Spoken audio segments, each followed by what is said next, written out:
طلع البدر علينا من ثنيات. அஸ்ஸலாமு அலைக்கும் வரஹ்மத்துல்லாஹி வபரகாத்துஹு. நாங்கள் சென்ற காணொளியில இதுவரைக்கும் நபிகள் நாயகம் அவர்கள் பிறந்ததிலிருந்து அவர்களுடைய வாலிப வாழ்க்கை, சிறுபராயம், அதே மாரி திருமண வாழ்க்கை, திருமணத்துக்கு பிறகு அவர்களுடைய வாழ்க்கை எவ்வாறு இருந்தது என்கிற விடயங்கள் பார்த்திருந்தோம். அதே போன்று அவர்களுக்கு நபி பட்டம் கிடைத்ததுக்கு பின்னால, ஒரு தூதுவராக அனுப்பப்பட்டதுக்கு பின்னால, அல்லாஹ்வுடைய கட்டளைப்படி 3 வருட காலம் மக்காவுல இரகசியமான முறையில தனிநபர்கள சந்தித்து அவருடைய அழைப்பு பணியை தொடர ஆரம்பித்தார். இந்த 3 வருடத்துக்கு பின்னால அல்லாஹ்விடத்தில இருந்து அவர்களுக்கு கட்டளை வருகிறது. உங்களுடைய தாவா பணிய நீங்க என்ன செய்யுங்கள்? பகிரங்கப்படுத்துங்கள். எல்லா மக்களுக்கும் முன்னால உங்களுடைய தாவா பணிய செய்யும்படி அல்லாஹ்விடமிருந்து கட்டளை வருகிறது. இந்த காணொளியில நாங்க இந்த தாவா பணிய நபிகள் நாயகம் பகிரங்கப்படுத்தின நேரத்தில என்ன வகையான கஷ்டங்களை எதிர்நோக்கினாங்க? அவர்களை ஈமான் கொண்ட முஸ்லிம்கள் என்ன வகையான பிரச்சனைகள தன்னுடைய எதிர்த்தரப்புல இருந்து எதிர்நோக்கினார்கள் என்கிற விடயத்த நாங்க கொஞ்சம் விரிவாக இந்த பாடத்துல இந்த காணொளியில எங்களுக்கு பார்ப்பதற்கு முடியும். முதலாவதாக அல்லாஹு தஆலா நபிகள் நாயகம் அவர்களுக்கு ஹஜரத் மூசா அலைஹிஸ்ஸலாம் அவர்களுடைய வாழ்க்கை வரலாறுகளை, அவர்கள் எப்படி தாவா பணி செய்கின்ற நேரத்தில, அழைப்பு பணியில் ஈடுபடுகின்ற நேரத்தில, பனு இஸ்ரவேலர்களோட அவர்கள் இஸ்லாத்த பற்றி மக்களுக்கு அ எத்தி வைக்கிற நேரத்தில என்ன வகையான பிரச்சனைகளை எதிர்நோக்கினாங்க? எப்படி ஃபிர்அவுன் என்று சொல்லக்கூடிய மன்னன் என்னென்ன அநியாயங்கள் அவர்களுக்கு செய்தார்கள்? அதில எப்படியான கஷ்டங்கள் அவங்க எதிர்நோக்கினாங்க? அதுக்கு பின்னால் அல்லாஹு தஆலா எப்படியான உதவிகள் செய்தான் என்கிற விடயம் எல்லாம் நபிகள் நாயகம் அவர்களுக்கு அல்லாஹு தஆலா தூதுவாக அனுப்புகிறான். இவ்வாறெல்லாம் அந்த நிகழ்வுகள் எல்லாத்தையும் சொன்னதுக்கு பின்னால தான் அல்லாஹு தஆலா நபிகள் நாயகத்துக்கு கட்டளையிடுகிறான். நீங்களும் உங்களுடைய தாவா பணியை மக்களுக்கு மத்தியில பகிரங்கப்படுத்துங்க. ஆனால் இப்படியான பிரச்சனைகள், கஷ்டங்கள் உங்களுக்கும் வரும். அந்த நேரத்தில நீங்கள் பொறுமையோடு இருக்க வேண்டும். அல்லாஹு தஆலாவுடைய உதவி நிச்சயமாக உண்மையோடு இருக்கிற மக்களுக்கு கிடைக்கும் என்பதை அல்லாஹு தஆலா இந்த நிகழ்வுகளை கொண்டு நபிகள் நாயகத்துக்கு வழிகாட்டினார். அப்ப நபிகள் நாயகம் அவர்கள் முதலாவது எப்படி அவர்களுடைய தாவா பணியை பகிரங்கப்படுத்தினார்கள்? யாரிடமிருந்து ஆரம்பித்தார்கள் என்று சொன்னால், முதலாவதாக நபிகள் நாயகம் தன்னுடைய வாப்பாவுடைய குடும்பத்தாரர்கள் எல்லாரையும் அழைத்தார்கள். தன்னுடைய வாப்பாவுடைய சகோதரர்கள் இருந்தாங்க. சகோதரர்கள் அபூ தாலிப் இருந்தாரு. அதே மாதிரி அபூ லஹப் இருந்தாரு. இப்படி ஒவ்வொரு குடும்பத்தாரர்கள் இருந்தாங்க. ஒவ்வொரு குடும்பத்தாரர்கள் இருக்கக்கூடிய வாப்பாவுடைய குடும்பத்தாரர்கள் இருக்கக்கூடிய எல்லா பிள்ளைகளையும் அழைத்தார்கள். கிட்டத்தட்ட ஒரு 45 ஆண்கள் அழைத்தார்கள். 45 நபர்கள அழைத்து தன்னுடைய தாவா பணியை, தன்னுடைய அழைப்பு பணியை முன்வைக்கலாம் என்று சொல்லி நாடுற நேரத்தில, அந்த கூட்டத்தில இருந்த அவருடைய சாட்சாவாக இருந்த அபூ லஹப் என்று சொல்லக்கூடியவர். இவர் இஸ்லாத்தை ஏற்றுக்கொள்ளல. இவர் ரொம்ப மும்முரமாக இஸ்லாத்தை எதிர்க்கக்கூடியவராக இருந்தார். இவர் கூறி சொன்னாரு, "நீ கொண்டு வந்திருக்கக்கூடிய ஒரு விடயம் மிக மோசமான விடயம். உன்னுடைய வாப்பாவுடைய வம்சாவளியில யாருமே இப்படி ஒரு விடயத்த கொண்டு வந்ததில்ல. நீ மதம் மாறினவனாக இருக்கிறாய். இந்த மதத்தில இருந்து நீ கொண்டு வந்திருக்கக்கூடிய புதிய மார்க்கத்த நீ விட வேண்டும்."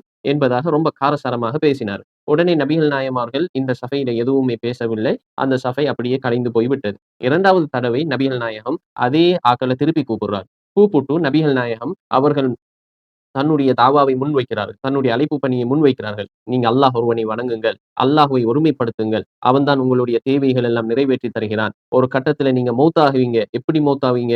நீங்க தூங்குவதை போன்று ஒரு கட்டத்தில மரணிச்சே வேண்டும். அதே மாதிரி ஒரு காலம் உங்களுடைய மரணத்துக்கு பின்னால நீங்க எப்படி கண் விழிச்சு எழும்புறீங்களோ, அதே மாதிரி அல்லாஹ் தஆலா உங்கள மரணத்திலிருந்து எழுப்பாட்டி இருப்பான். உங்களிடம் கேள்வி கேட்க கணக்கு கேட்கப்படும். நீங்க என்ன தவறு செஞ்சீங்க? நீங்க என்ன பாவம் செஞ்சீங்களோ?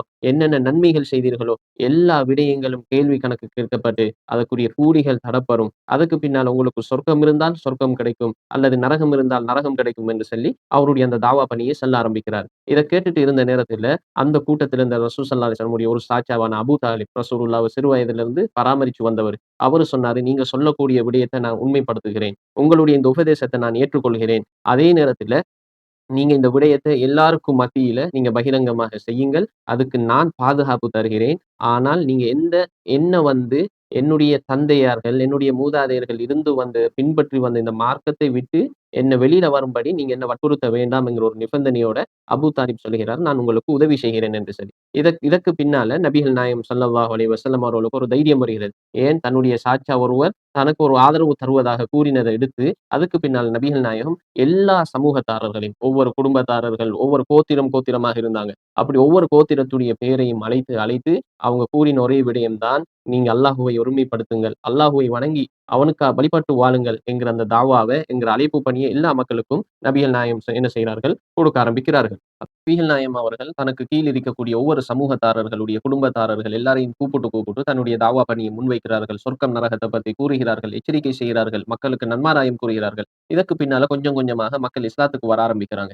இந்த காலகட்டத்தில ஹஜ்ஜுடைய மாசம் நெருங்குகின்றது. ஹஜ்ஜுடைய மாசம் நெருங்குற நேரத்தில வேற வேற நாடுகள்ல இருந்து நிறைய அரபிகள் என்ன செய்வாங்கன்னு சொன்னா, மக்காவுக்கு வருவாங்க. கஅபாவுல நடக்கக்கூடிய கிரிகைகள், அமல்கள்ல ஈடுபடுவாங்க. அப்ப இந்த நேரத்தில மக்காவுல இருக்கக்கூடிய இஸ்லாத்தை தழுவாத அந்த மக்கள் யோசிக்கிறாங்க, நாங்க இந்த அரபிகள் வெளியிலிருந்து வரக்கூடிய மக்கள இந்த முஹம்மதோட சந்திக்க வைத்தோம் என்று சொன்னால், இந்த முஹம்மது சொல்லக்கூடிய எல்லா விடயத்தையும் அந்த மக்கள் ஏற்றுக்கொள்ள இயலும். அதற்கு முன்னால நாங்க இந்த மக்களிடத்தில இந்த முஹம்மது சம்பந்தமாக ஒரு தப்பான ஒரு அபிப்பிராயத்த நாங்க முன்வைத்து விட்டோம் என்று சொன்னால், யாருமே அவர் சொல்ற விடயத்தை ஏற்றுக்கொள்ள மாட்டார்கள். அப்ப நாங்க ஒரு ஆலோசனை செய்வோம் என்று சொல்லி முடிவு பண்றாங்க. அப்ப அதுல ஒருத்தர் இருந்தாரு வலீத் இப்னு முகீரா என்று சொல்லக்கூடியவர். அப்ப அந்த வலீத் இப்னு முகீரா என்பவரை அந்த சபைக்கு தலைவராக்கி ஆலோசனை கேட்கிறாங்க. அப்போ ஒவ்வொருத்தரும் ஒவ்வொரு ஆலோசனை சொல்றாங்க. அதுல ஒருத்தர் சொன்னாரு, நாங்க ஒரு இவர வந்து நாங்க ஒரு சாத்திரம் பார்க்கக்கூடிய ஒரு நபராக சொல்லுவோம் வார மக்களுக்கு. அப்ப அந்த தலைவர் அந்த அந்த ஆலோசனை சபைக்கு பொறுப்பாக இருந்தவர் சொன்னாரு, இல்ல இவர் ஒரு சாத்திரக்காரராக இருப்பதற்கு முடியாது. ஏன் சாத்திரக்காரர் எனக்கு தெரியும். அவங்க பேசக்கூடிய அந்த பேச்சு, அந்த மொழி நடை எல்லாம் எனக்கு தெரியும். ஆனா இவருடைய பேச்சு அவ்வாறு கிடையாது. அப்ப கூறினாங்க, அப்ப இவர் ஒரு பைத்தியக்காரன் என்று சொல்லி சொல்லுவோம். அப்ப அவரு சொன்னாரு, பைத்தியக்காரன பத்தி எங்களுக்கு தெரியும். அவன் பேசுறது அவனுக்கே விளங்காது. அதுல எந்த ஒரு கருத்துமே இருக்காது. ஆனா இவர் பேசக்கூடிய விடயம் அவ்வாறு கிடையாது. அப்ப சிலவங்க சொன்னாங்க, இவர் ஒரு கவிஞர் என்று சொல்லி சொல்லுவோம். ஏன் கவிஞர் வந்து எது எதெல்லாம் கற்பனை செய்வாரு, அவருடைய சிந்தனைக்கு படுற விடயத்த தான் பேசுவாரு. அப்ப இவரு சொன்னாரு, இல்ல ஒரு கவிஞர், அவருடைய கவிதை, அதனுடைய ஆரம்பம், அதனுடைய முடிவு ஒவ்வொன்றும் எனக்கு தெரியும். ஆனா இவருடைய பேச்சு அவ்வாறும் கிடையாது. அப்ப கடைசியா முடிவெடுத்தாங்க, இல்ல இவர வந்து ஒரு சூனியக்காரர் என்று சொல்லி சொல்லுவோம். அப்ப அந்த பொறுப்பா இருந்த அந்த சபைக்கு பொறுப்பா இருந்தவர் சொன்னாரு, இல்ல இவர ஒரு சூனியக்காரர் என்று சொல்லியும் எங்களால சொல்ல முடியாது. அவரு பேசக்கூடிய அந்த பேச்சு இருக்கு. குர்ஆனுடைய வசனத்த அவரு சொன்னாரு. அந்த குர்ஆனுடைய அந்த வசனம் வந்து ஏதோ ஒரு சுவையுண்டு அதுல இருக்கிறது. அந்த வார்த்தை எங்களால மனிதர்களால உருவாக்கப்பட்ட ஒரு வார்த்தை மாரி விளங்குதில்ல. என்று சொல்லிக்கொண்டு யோசித்துக் கொண்டிருக்கிறாரு. கடைசியாக அவரும் என்ன செஞ்சாரு, முடிவு பண்ணாரு. சரி நாங்க ஏதாச்சும் ஒரு முடிவுக்கு வர வேண்டும் என்பதற்காக வேண்டி சொன்னாரு. இது சூனியத்துக்கு ஒப்பாகிற மாரி தான் இருக்கிறது. அதனால நாங்க இவர சூனியக்காரர் என்று சொல்லி வார மக்களிடம் சொல்லுவோம். அப்படி முடிவெடுத்து இவங்க என்ன செய்றாங்கன்னு சொன்னா, ஹஜ்ஜுக்கு வரக்கூடிய மக்கள் எல்லாரிடத்திலயும் நபி அவர்கள பத்தி ஒரு கெட்ட அபிப்பிராயத்த பரப்புறாங்க. இவர் ஒரு சூனியக்காரர், இவருடைய கதையை நீங்க ஏற்றுக்கொள்ள வேண்டாம் என்பதாக சொல்ல ஆரம்பிக்கிறாரு. இதுல ரொம்ப மும்முரமாக ஈடுபட்டது யார் என்று சொன்னா, நபி அவர்களுடைய சாட்சாவான சொந்த சாட்சா, தன்னுடைய வாப்பாவுடைய சகோதரர்கள் ஒருத்தர் தான் அபூ லஹப். இவர் தான் ரொம்ப மும்முரமாக ஈடுபட்டு நபிக்கு பின்னாலேயே இருப்பாங்க. நபி ஸல்லல்லாஹு அலைஹி வஸல்லம் மக்கள சந்திக்க போனாங்கன்னு சொன்னா, பின்னாலே இவரும் போய் நபிய பத்தி தப்பா பேசுவாரு. இவர் ஒரு பைத்தியக்காரர், இவர் ஒரு சூனியக்காரர், இவருடைய கதைய கேட்க வேண்டாம் என்று சொல்லி, நபியுடைய அழைப்பு பணிக்கு மிகப்பெரிய ஒரு எதிரியாக இருந்தது வேற யாரும் கிடையாது. ரசூலுல்லாவுடைய சொந்தக்காரராக இருந்த அபூ லஹப் என்று சொல்லக்கூடிய ஒரு மனிதர் தான்.